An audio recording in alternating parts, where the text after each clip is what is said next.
After the Lamborghini Miura made a big impact in the 1960s and was seen as the first true supercar that captured people's imaginations, the 1970s saw a wave of exotic cars trying to capture some of the Miura magic. These 70s supercars went beyond what was expected from regular sports cars with their stunning designs, impressive performance for their time, and sometimes their boldness.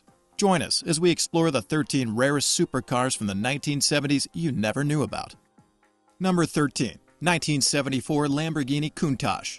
The Lamborghini Countach, first introduced in 1974, marked a dramatic shift from the elegant Lamborghini Miura of the late 1960s, which was celebrated for its beauty and innovation. While the Miura was known for its groundbreaking mid-engine design, the Countach shattered conventions with its radically different look. Gone were the smooth, flowing lines, replaced by a bold, wedge-shaped design that resembled a futuristic spaceship. This extreme style was unprecedented for a production car, even though concept cars had experimented with similar designs. The Countach's cockpit was positioned towards the front to make room for the massive V12 engine behind it. This car featured scissor doors, a very low and wide stance, and racing-style ducts and intakes. The LP400 model of the Countach boasted a top speed of 174 miles per hour, thanks to its 3.9-liter mid-mounted V12 engine that produced 375 horsepower. The engine was mounted transversely and in reverse to enhance weight distribution and create a unique design. Beneath its aluminum exterior, the Countach featured a space-frame chassis and a fiberglass underbody. In 1978, the LP400S version was introduced. Although the engine's power was slightly reduced, this car was enhanced with wider wheel arches and an optional, iconic rear wing. Despite slowing the car down, most buyers chose to include the wing. The Countach's compact size and light weight of just 1,000 kilograms contributed to its impressive speed. The rearview mirror offered little visibility beyond the powerful engine, and the side mirrors were nearly useless. However, such details hardly mattered, as the Countach was unlikely to be overtaken. It was a car you parked by opening the door and sitting on the sill, or by reversing in. The Countach continued production for 16 years and became an iconic symbol of the supercar era, still captivating enthusiasts today. Number 12. 1973 Ferrari 365 GT4 Berlinetta Boxer. The Ferrari 365 GT4 Berlinetta Boxer was a standout sports car introduced in 1973. It was the result of Ferrari's collaboration with the famous design firm Pininfarina, unveiled at the Turin Motor Show in 1971. This car was produced in limited numbers, with fewer than 400 units ever made. The 365 GT4 BB was known for its striking pop-up headlights and wedge-shaped design, which was popular at the time for better aerodynamics. Despite its sharp, angular appearance, the car also featured the classic Ferrari curves that gave it an elegant touch. Triple rear lights helped set it apart from other similar models. The 365 GT4 Berlinetta Boxer featured a 4.4-liter flat-12 engine, inspired by Ferrari's Formula One racing program. This engine was positioned longitudinally in the middle of the car, a first for Ferrari. It took some convincing for Enzo Ferrari, the company's founder, to agree to this layout, especially after seeing Ferrari's racing rivals using mid-mounted engines with success. The car's performance was exceptional for its time, accelerating from 0 to 60 miles per hour in just 5.4 seconds and almost matching the top speed of the Lamborghini Countach, which was a notable competitor. This model set the stage for future Ferrari supercars, leading to the Ferrari 512 BB, which featured a 4.9-liter flat-12 engine and pushed speeds close to 190 miles per hour. The 365 GT4 BB's legacy continued as it influenced the design and performance of subsequent Ferrari models, inching closer to the 200 miles per hour mark. Number 11. 1971 De Tomaso Pantera. The De Tomaso Pantera, introduced in 1971, marked a fresh entry into the world of supercars. Crafted by the Italian company De Tomaso, based in Modena, an area known for its specialized sports car makers, the Pantera shared some design similarities with the upcoming Lamborghini Countach, but had a more understated look. Its design blended the sleek curves of the Lamborghini Miura with the sharp angles of the Countach, creating a unique style that reflected both its era and its position between those two iconic cars. Targeting the American market, the Pantera featured advanced technology for its time, such as electronic windows and air conditioning, which were uncommon in European cars. The connection to the U.S. was reinforced by a partnership with Ford, which provided the Pantera's engine and dealership support. Unlike most Italian sports cars that had a high-revving V6 or a screaming V12, the Pantera roared with a deep V8 engine, specifically a 351 cubic inch 5.8-liter Ford V8. This engine was paired with a ZF transaxle, and the car came equipped with disc brakes and rack and pinion steering. Despite its innovative features, the Pantera's early models suffered from poor build quality and underwhelming performance for an exotic car, leading to slow sales. However, the car remained popular in the US, where it made a bold statement. Over its 20-year production run, the Pantera evolved, with its design becoming more aggressive in the 1980s. It gained wider bodywork, wheel arch extensions, and a rear wing reminiscent of the Countach.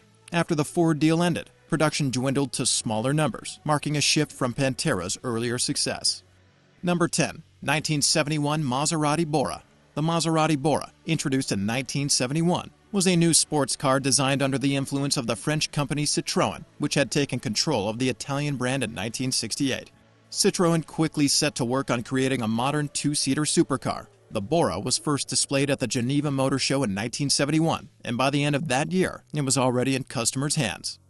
The Bora featured a monocoque chassis with subframes at both the front and rear. Its suspension system included modern double wishbones and coil springs all around, along with anti-roll bars.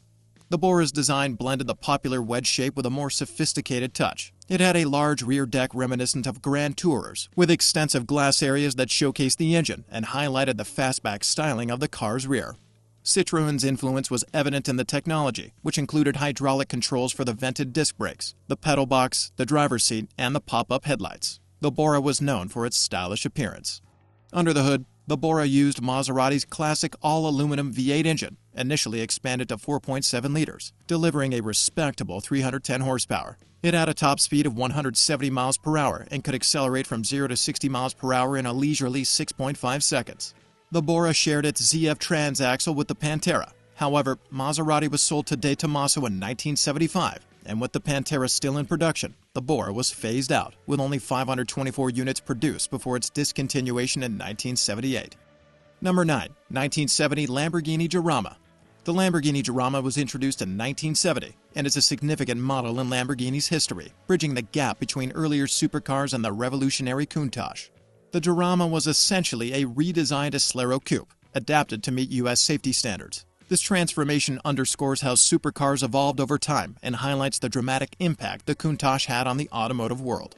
While the Durama might seem an unusual choice to include among classic supercars, it represents a crucial transition from the past to the new era of high-performance vehicles. This car featured a front-mounted 3.9-liter V12 engine, delivering impressive power. The original version produced 350 horsepower, while the later S version, available during the final 2 years of production, increased output to 365 horsepower. The Durama's body was designed by Marcello Gandini at the Bertone Design House, known for its striking and aerodynamic shapes. Only 328 units of the Durama were built, making it a rare find today. Its design elements, particularly the rear three-quarter profile, influenced Japanese cars in the following decade. Number 8. 1977 Aston Martin V8 Vantage. The Aston Martin V8 Vantage, introduced in 1977, proved that British car makers could indeed craft a supercar. While German and Italian manufacturers were busy competing in the high-performance arena, Aston Martin made a bold move with the V8 Vantage. This car seemed more suited to roaring down an American highway than cruising through the sophisticated streets of London. The V8 Vantage's design bore clear influences from American muscle cars, particularly the Chevrolet Camaro, evident in both its front and rear styling. However, it was the engine that truly defined this vehicle. Beneath its long hood was a robust 5.3-liter V8 engine, delivering a powerful performance. This engine gave the Vantage a formidable presence on the road. Despite its size, the Vantage accelerated impressively, achieving 60 miles per hour in a time comparable to the Porsche Turbo. It could compete with top supercars, reaching speeds of up to 170 miles per hour. To handle such speeds and ensure safety, the Vantage was equipped with ventilated disc brakes, allowing it to come to a stop effectively when needed. The Aston Martin V8 Vantage showcased the blend of British craftsmanship and American muscle, marking its place in the supercar world. Number 7. 1976 Lotus Esprit. The Lotus Esprit, first introduced in 1976, marked a shift from heavy, aggressive designs to a more refined Italian style for British supercars of the 1970s. The 1975 Series 1 Esprit embraced the era's trend of wedge-shaped cars. It combined eye-catching looks with Lotus's focus on keeping the car light. The Esprit was inspired by the M70 concept shown at the 1972 Turin Motor Show, one of the early examples of angular car designs. Although the Series 1 Esprit wasn't known for high performance, it excelled in handling. Its steel backbone chassis kept the car's weight under 1,000 kilograms, but the mid-mounted longitudinal 2-liter engine produced only 160 horsepower. In its first 3 years, fewer than 900 Series 1 Esprits were built before the Series 2 was introduced in 1978. Series 2 featured minor improvements in both performance and appearance. Changes to the integrated front spoiler improved aerodynamic efficiency, and the car's top speed increased slightly to 138 miles per hour. One of the most memorable Series 2 models was a special edition created to celebrate Lotus's Formula One World Championship. The John Player Special Edition showcased the iconic black and gold color scheme of Lotus's F1 cars, complemented by gold-colored alloy wheels and a racing steering wheel. Number 6. 1972 Lancia Stratos. The Lancia Stratos, introduced in 1972, was a car designed specifically for rally racing. Known as the Stratos Stradale, it was built to meet the homologation requirements, which allowed it to compete in the World Rally Championship. Between 1974 and 1976, the Stratos dominated the rally scene, winning 17 races and securing 3 consecutive championship titles. Lancia first showcased the Stratos Zero concept car in 1970. Designed by Bertone, it featured a futuristic wedge shape that later influenced the Stratos HF of 1971. While the production model of the Stratos HF was less radical than the Zero, it still had a distinctive look that made other cars of its time seem outdated. The HF retained the striking wraparound windscreen and the wedge shape that set it apart. Under the hood, the Stratos was powered by a 2.4-liter V6 engine from Ferrari's Dyno, with a weight of under 1,000 kilograms and advanced suspension systems, including front coilovers and rear McPherson struts. The Stratos delivered impressive performance. Despite having only 190 horsepower, it could accelerate from 0 to 60 miles per hour in under 5 seconds and reach a top speed of 140 miles per hour. The Stratos were mainly built for racing, which means that only a few road versions, known as Stradale, were produced. Out of approximately 492 Stratos cars made, the Stradale versions are quite rare, making them a special find for enthusiasts. Number 5. 1978 BMW M1. The BMW M1 was a notable supercar from the late 1970s, created to help BMW compete in sports car racing.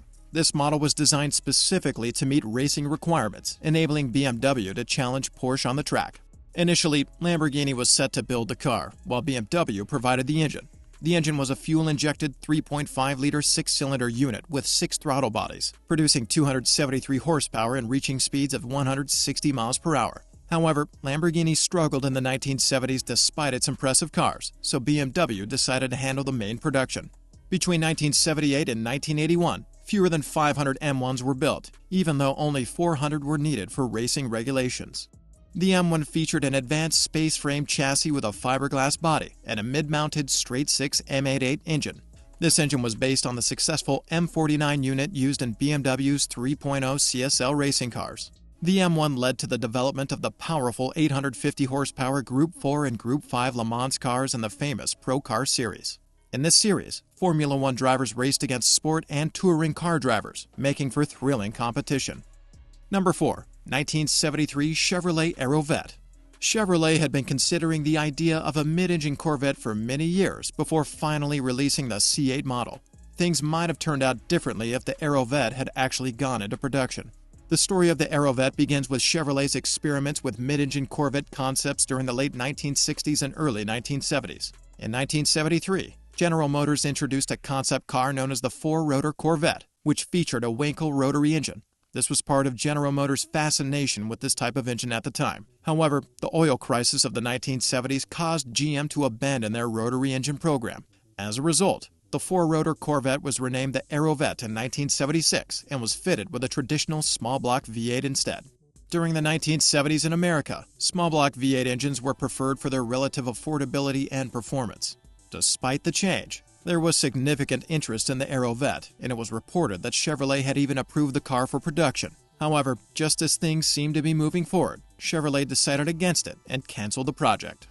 Number 3. 1975 Porsche 911 930 Turbo. In 1975, Porsche introduced the 911 930 Turbo, a significant milestone in their sports car lineup. The company had explored turbocharging in their racing cars during the 1960s, and by the early 1970s, technical director Dr. Ernst Fuhrmann decided to adapt this technology for everyday road cars. He applied a single turbocharger to the 3-liter flat-six engine from the 911 Carrera RS. The setup produced 260 metric horsepower.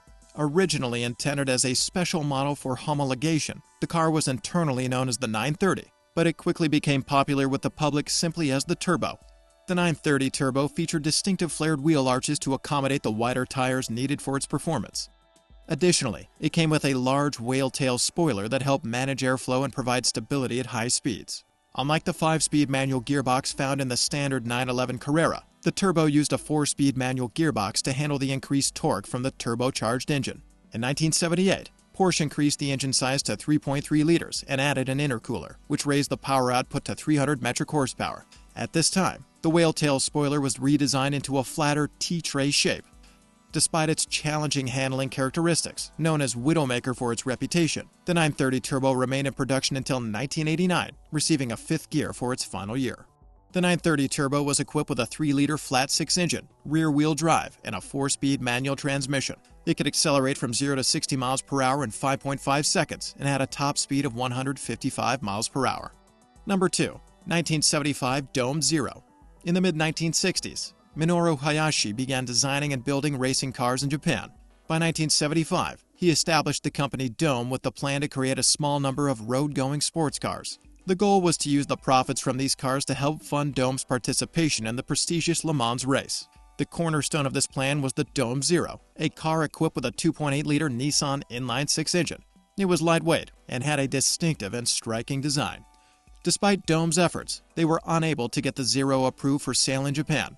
The car also faced similar difficulties in the United States, where the modified version known as the Zero P2 failed to meet federal regulations. As a result, the Zero never went into production, even in limited numbers. However, Dome did manage to survive these setbacks. The company continued to thrive, particularly in the Japanese Grand Touring Car Championship. A significant factor in Dome's continued success was the royalties it received from toy manufacturers who produced highly popular models of the ill-fated Zero. Despite the car's commercial failure, it lived on through these miniature replicas and helped keep Dome afloat. Number 1. 1977 Aston Martin V8 Vantage. The Aston Martin V8 Vantage was a standout in the 1970s British supercar scene, built by the experienced team at Aston Martin. While it might have shared some similarities in appearance with the Ford Mustang, it was far more than just a look-alike. Underneath its sleek exterior, the V8 Vantage was powered by a 5.3-liter engine with dual overhead camshafts. This impressive engine was capable of delivering just under 400 horsepower, which allowed the car to reach speeds of up to 170 miles per hour. In the year 1977, during a time when the muscle car market was struggling due to a global energy crisis, the V8 Vantage's performance figures were remarkable. It marked a significant upgrade from the Aston Martin V8 Grand Tourer, from which it had been developed. This boost in performance not only set the V8 Vantage apart from its competitors, but also helped cement its place in automotive history. The V8 Vantage would later gain even more fame when it appeared as a Bond car in the 1987 James Bond film The Living Daylights. Initially priced at $36,000, the V8 Vantage's value has surged significantly over the years. Today, a model in pristine condition can command a price of around $274,000, reflecting its enduring appeal and status as a classic supercar. As we wrap up our journey through the 13 rarest supercars of the 1970s, which one surprised you the most? Let us know in the comments. If you enjoyed this dive into automotive rarity, don't forget to like, share, and subscribe for more incredible car content. See you in the next video.